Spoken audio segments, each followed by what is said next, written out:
दोस्तों एक बेटी कलेक्टर बन जाती है और कलेक्टर बन के ये सोचती है कि अब हम अपने माता पिता के पास में जाएंगे, अपने गांव जाएंगे।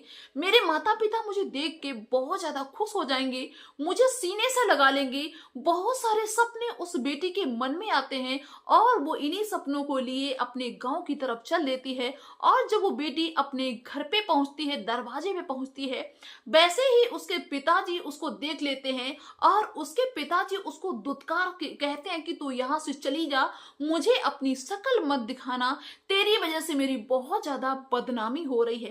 अब दोस्तों वो कलेक्टर बेटी बहुत ज्यादा हैरान होती है।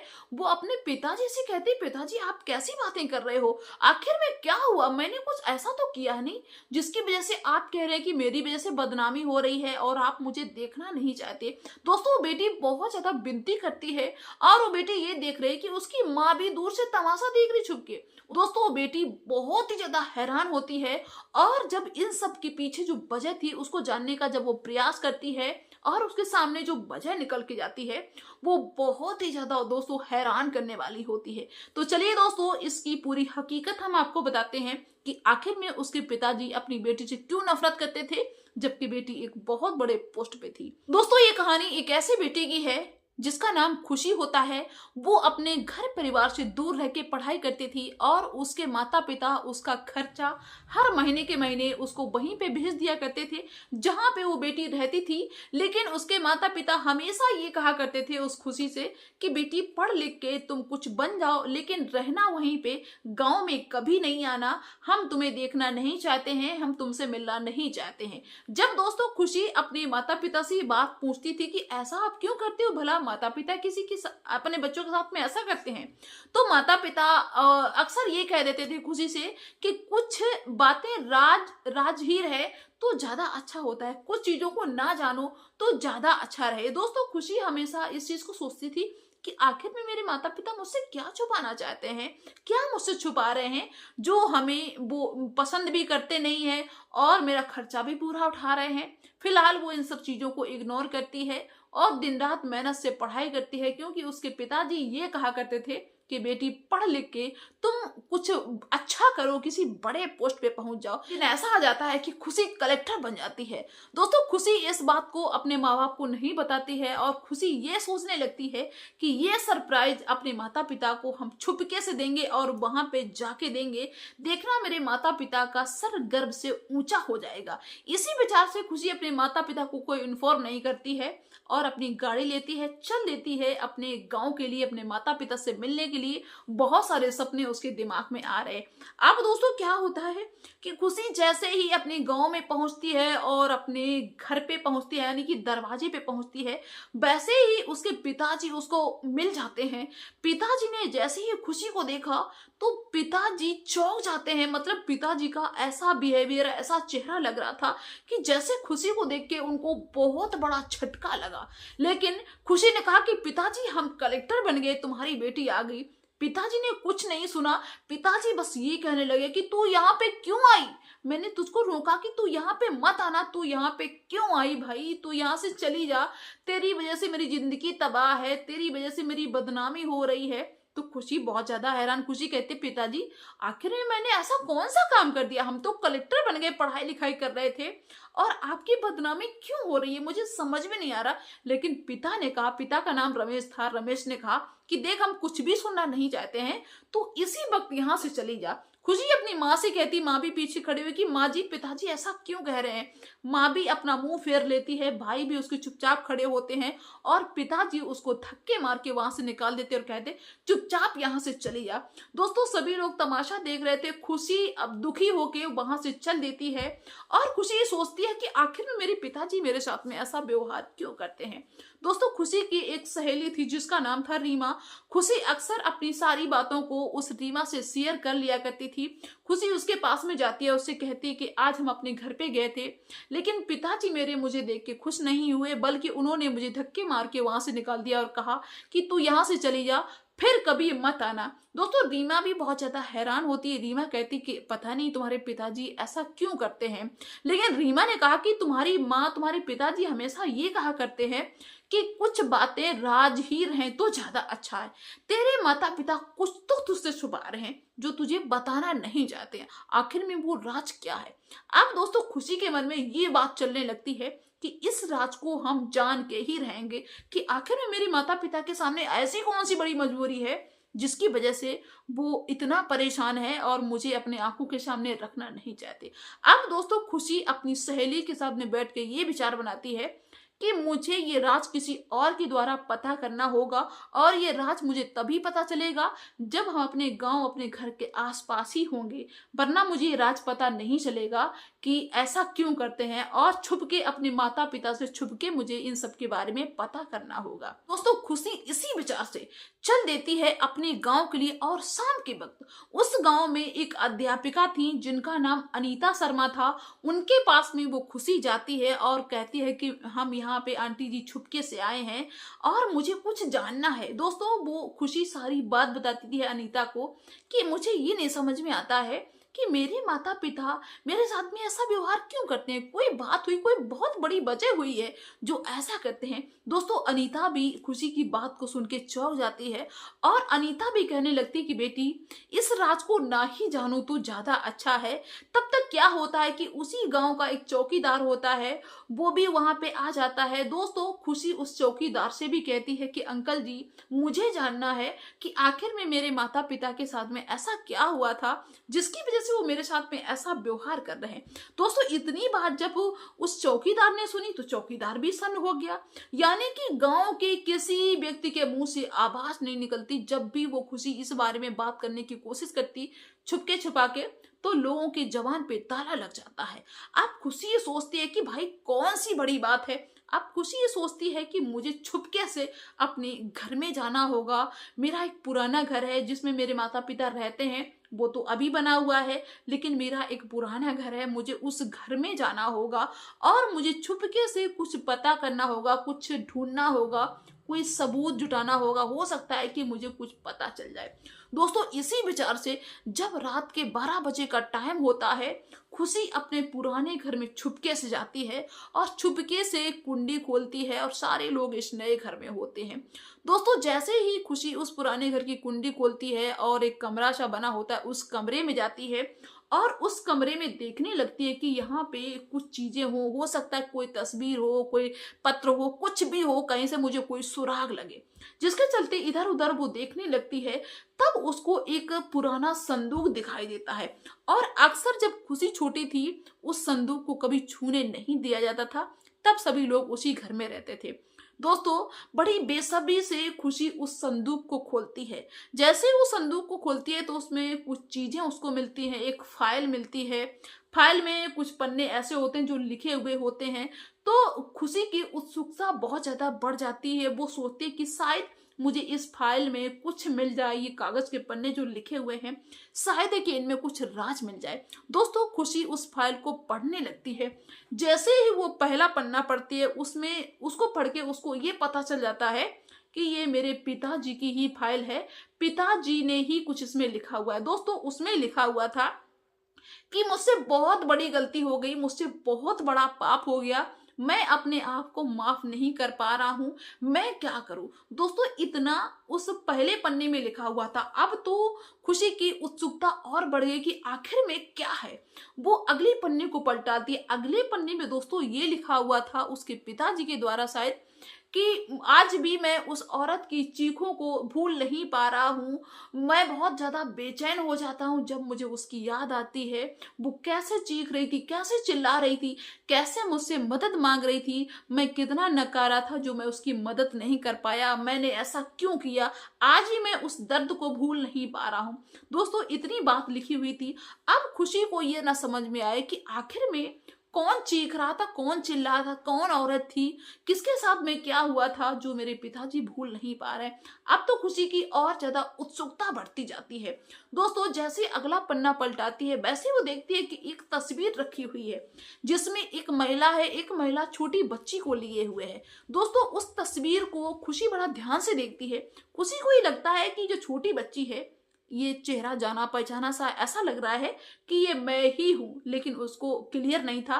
लेकिन जो महिला उस बच्ची को गोद लिए हुई थी, उस महिला का चेहरा जला हुआ था, क्योंकि उस फोटो को जलाया हुआ था किसी ने। उसका केवल शरीर दिख रहा था और चेहरा नहीं दिख रहा था। अब वो महिला कौन थी, कैसे पता करें?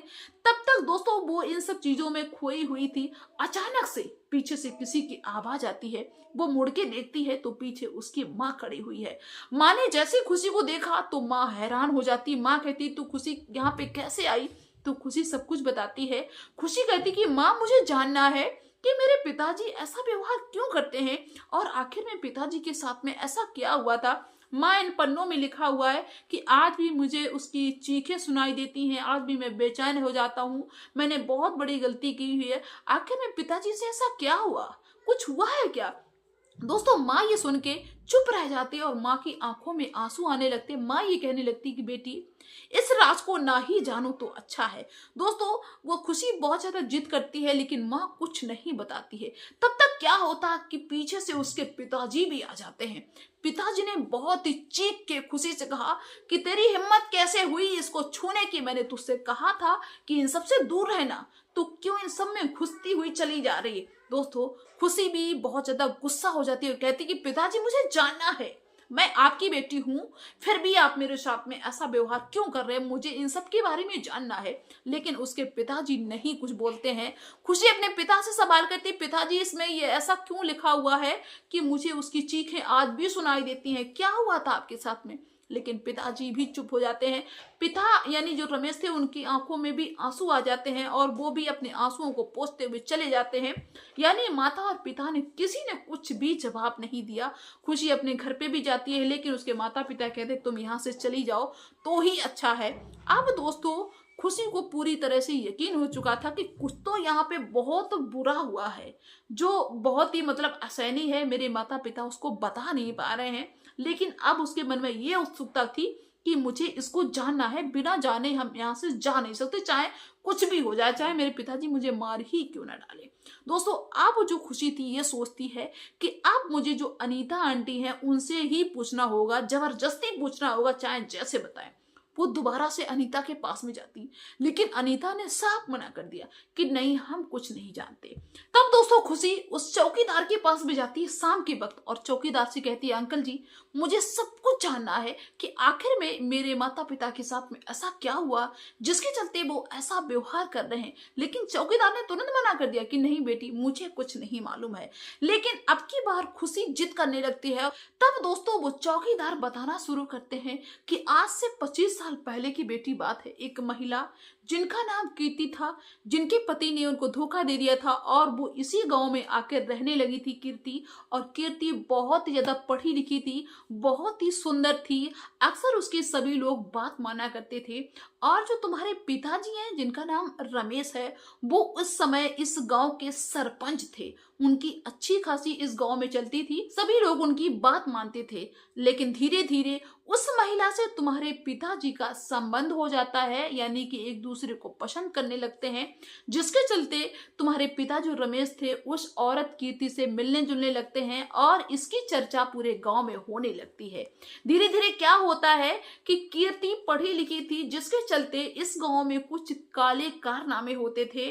उनके खिलाफ वो कीर्ति आवाज उठाती है और कहती है कि अगर तुमने इन सब को बंद नहीं किया तो हम तुम सबके खिलाफ एक्शन लेंगे। इसके चलते वो लोग जो काला धंधा करते थे वो लोग इस कीर्ति के खिलाफ हो जाते हैं और इस बात के लिए षड्यंत्र रचते हैं, झूठा साचा केस लगा के कि इस कीर्ति को सजा होनी चाहिए, इसको जिंदा जलाना चाहिए, क्योंकि ये गलत काम कर रही है, ये गांव में अफवाह फैला रही है, ऐसा कर रही है, वैसा कर रही। यानी कि उन लोगों ने, जो गलत लोग थे, उन्होंने कीर्ति को ही गलत साबित कर दिया। अब कीर्ति ये सोचती है कि गांव के लोग मुझे सजा देंगे जबकि मैं गलत नहीं हूं। कीर्ति ये उम्मीद लगाती है कि मैं यहाँ की जो सरपंच है, यानी कि जो तुम्हारे पिता रमेश है, उनके पास में जाएंगे, वो मुझे न्याय दिलाएंगे। तब वो कीर्ति सरपंच के पास में जाती है, क्योंकि कीर्ति सोचती थी कि हम गलत हैं नहीं और सरपंच से मेरा रिश्ता भी है तो वो मुझे गलत नहीं ठहराएंगे। इस उम्मीद में कीर्ति सरपंच के पास में जाती। यानी कि जो तुम्हारे पिता है रमेश के पास में जाती है और उनके पास में गुहार लगाती है लोगों के सामने। लेकिन सरपंच ने उसकी मदद करने से मना कर दिया और कहा कि नहीं, तुम बिल्कुल गलत हो, जबकि वो पूरी तरीके से सही थी। सरपंच ने अपनी इज्जत बचाने के लिए, क्योंकि सरपंच ये सोचते थे कि अगर मैंने इसकी मदद की तो लोग मुझ पे उंगली उठाएंगे, लोग ये कहेंगे कि तुम्हारा उस कीर्ति के साथ में चक्कर चल रहा है, तुम्हारा उसके साथ में कुछ रिश्ता है, तुम इसको गलत करार नहीं कर रहे हो। जिसके चलते ना चाहते हुए भी रमेश ने कीर्ति को गलत साबित कर दिया और गांव वालों ने उस कीर्ति को बेगुनाह होने के बावजूद भी जिंदा जला दिया, जबकि उसकी कोई गलती नहीं थी। जब वो जिंदा जल रही थी तो पलट पलट के चीख चीख के रमेश से कह रही थी कि मुझे बचा लो, तुमने ऐसे झूठ क्यों बोल दिया, अगर तुम झूठ नहीं बोलते तो मेरी जान बच जाती। लेकिन जो रमेश थे ये कुछ भी नहीं कर पाते हैं, सिर्फ अपनी इज्जत को बचाने के लिए उस महिला को जिंदा जल जाने दिया। लेकिन जो उसकी चीख थी वो तुम्हारे पिताजी के दिल में समा जाती है, दिमाग में बस जाती है और उस दिन से वो पागल से हो जाते हैं। वो ये सोचने लगते हैं कि मैंने उसको जिंदा जलवा दिया, मैंने उसके लिए कुछ नहीं किया, अब मैं क्या करूं। उसका पश्चाताप करने के लिए वो ये विचार बनाते हैं कि इसकी बेटी को, जो उसकी बेटी थी 2 साल की, उसको हम अपने साथ रखेंगे, उसको पढ़ाएंगे, बड़ा करेंगे, उसके लिए सब कुछ करेंगे ताकि वो कीर्ति मुझे माफ कर दे। लेकिन जब वो तुम्हारे पिता तुम्हें रखने लगे अपने साथ में तो फिर से लोगों ने अफवाह फैलाना शुरू कर दिया कि शायद है कि ये इसकी नाजायज औलाद है, शायद उस कीर्ति से इसका रिश्ता रहा होगा, तभी ये बेटी हुई है, तभी ये रमेश पाल रहा है। जिसके चलते रमेश को ये बात बहुत ज्यादा आहत करती है और उस बदनामी से बचने के लिए रमेश ने तुमको घर से दूर कर दिया और तुमको सारी सुख सुविधाएं दी। लेकिन रमेश ने ये सोचा कि तुमको कभी भी हम यहाँ पे नहीं आने देंगे, अगर तुम यहाँ पे आओगी तो फिर से लोग तरह तरह की बातें करेंगे। और उन्हें सबके चलते रमेश की जो सरपंच थी, जो सरपंच थे, वो भी उनसे छूट जाती है और वो गांव के एक ऐसे इंसान बन जाते हैं कि लोग उनकी इज्जत भी नहीं करने लगते, जबकि किसी दिन उनकी बहुत ज्यादा इज्जत थी। इसीलिए वो इस बात को तुम्हें बताना नहीं चाहते हैं और हमेशा यही चाहते हैं कि तुम इस गांव में कभी ना आओ। दोस्तों, खुशी जब इस बात को सुनती है तो बहुत ज्यादा हैरान हो जाती है। खुशी कहती कि अच्छा, इसके मतलब ये मेरे रियल के पिता भी नहीं है। दोस्तों, चौकीदार ने कहा कि हाँ बेटी, ये तुम्हारे पिता नहीं है, बल्कि तुम्हें पाल रहे हैं, तुम्हारे लिए सब कुछ इन्होंने किया, क्योंकि ये अपने उस का पश्चाताप कर रहे हैं जो इन्होंने एक महिला के साथ में किया। दोस्तों, इसको सुन के खुशी की भी आंखों में आंसू आ जाते हैं। दोस्तों, खुशी फिर से लौट के अपने घर पे जाती है। उसके पिता जो आंगन में रमेश बैठे हुए थे और उसकी माँ बैठी, सबके सामने खुशी रोती हुई कहती है कि ये चीज मुझे बता देती तो अच्छा रहता, तुमने ऐसा क्यों किया। तब दोस्तों रमेश कुछ भी नहीं बोल पाते हैं और कहते हैं कि बेटी, अगर तुम सब कुछ जान गई हो तो मुझे माफ कर दो, मुझसे अनर्थ हो गया, जिसका दर्द आज भी मेरे दिल में है, हम उस चीज को भूल नहीं पा रहे। लेकिन खुशी ने कहा ठीक है पिताजी, कोई बात नहीं, तुम यही चाहती थी ना कि हम हमेशा तुमसे दूर रहें, तो चलिए ठीक है, मैंने तुमको माफ कर दिया, ऐसी कोई बात नहीं, लेकिन आज से दोबारा हम इस गांव में कभी नहीं आएंगे। दोस्तों, खुशी उस घर से चल देती है, रमेश और उसकी पत्नी भी रोती हैं, लेकिन कुछ नहीं कर पाती, खुशी चली जाती है और उसके बाद खुशी फिर पलट के कभी उस गांव में नहीं जाती है। तो आप लोग क्या कहना चाहेंगे इस स्टोरी में, मुझे कमेंट्स के थ्रू जरूर बताना। मिलते हैं नेक्स्ट वीडियो नेक्स्ट डे, तब तक के लिए बाय सभी को।